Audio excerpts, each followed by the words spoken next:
संपन्न हुआ। आज से आप दोनों पति पत्नी हैं।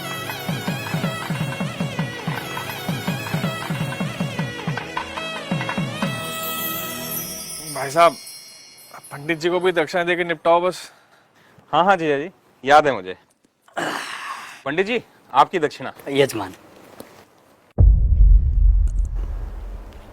मात्र 1100 रुपए दक्षिणा। अरे तो इतना हैरान क्या हो रहे हैं पंडित जी? जो रेट चल रहा है वही तो दिया है। दक्षिणा रेट से नहीं, सामर्थ्य के अनुसार दी जाती है यजमान। अरे तो क्या पूरी गड्डी पकड़ा दें आपको? अरे श्रीमान, मैंने ऐसा कब कहा? मैं तो बस ये कह रहा हूँ कि आप लोगों ने विवाह इतनी धूमधाम से किया है और दक्षिणा इतनी कम। देखिए पंडित जी, कम हो या ज्यादा, हमें जो देना था हमने दे दिया। अब बाकी बात आप लड़की वालों से करिए भाई। कैसी बातें कर रहे हो भाई साहब?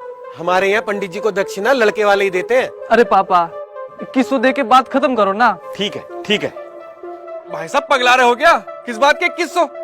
1100 काफी है, उससे 1 रुपया ज्यादा मत दो। अरे जीजा जी, आप पंडित जी को देख नहीं रहे हो क्या? कैसे शुभ काम को अशुभ बनाने में लगे हुए हैं। अब दक्षिणा को भी इन्होंने भिक्षा बना के रख दिया है। बस यजमान बस, ये आपकी दक्षिणा लीजिए, रखिए इसे। लेकिन एक बात मैं आपको बता दूं, बिना दक्षिणा के कोई भी यज्ञ संपन्न नहीं हो सकता, क्योंकि दक्षिणा यज्ञ की पत्नी होती है और सामर्थ्य होने के बावजूद दक्षिणा ना देने वाले व्यक्ति को गौ हत्या के समान पाप लगता है।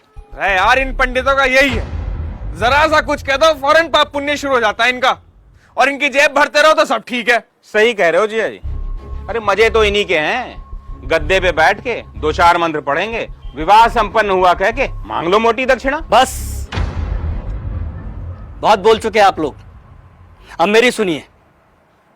अरे आप जैसे व्यक्ति लाखों करोड़ों रुपए विवाह के खान पान, गहनों, महंगी गाड़ियों, आतिशबाजी और बैंड बाजों में खर्च कर देते हैं, लेकिन जब समय आता है पंडित जी को दक्षिणा देने का, तब आपके हाथ रुक जाते हैं, मानो पंडित ने दक्षिणा नहीं आपसे आपकी संपत्ति मांग ली हो।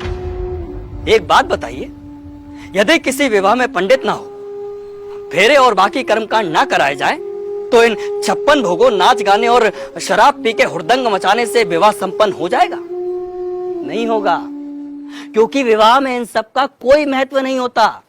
लेकिन फिर भी हमारे समाज में वैदिक रस्मों की बजाय इन व्यर्थ के आडंबरों को बढ़ावा दिया जा रहा है। विवाह में फला बैंड आएगा, महंगा फार्म हाउस होगा, विवाह में आने वाले बारातियों को क्या और कितना शगुन देना है, इसकी तैयारी महीनों पहले शुरू हो जाती है। और मंडप में अगर पंडित सुपारी मांग ले तो आप कहते हैं कि अरे पंडित जी भूल गए। क्या यही तरीका होता है विवाह का? और आप क्या कह रहे थे प्रकाश जी कि पंडित का काम ही क्या होता है? आराम से बैठ के 4 मंत्र पढ़ देना और दक्षिणा के लिए हाथ फैला देना। तो श्रीमान सुनिए, विवाह गुड्डे गुड़ियों का खेल नहीं होता, 7 जन्मों का अटूट बंधन है, जिसमें पंडित मंत्रोच्चारण करके देवताओं का आह्वान करता है और वर वधू को परिणय सूत्र में बांधता है। इसलिए पंडित और उनके द्वारा किए गए कार्यों की कुछ तो मर्यादा रखिए। उन्हें दक्षिणा भीख समझकर नहीं, आपको जीवन की सबसे बड़ी खुशी देने के लिए दीजिए। पापा, कब होगी विदाई? वो बाहर BMW वाला नखरे दिखा रहा है, कह रहा 2 घंटे लेट हो गए, 50,000 रुपए मांग रहा है।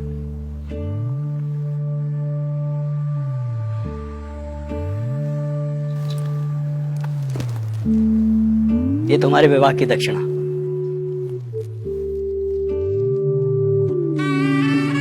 खुश रहो। पंडित जी, पंडित जी, पंडित जी,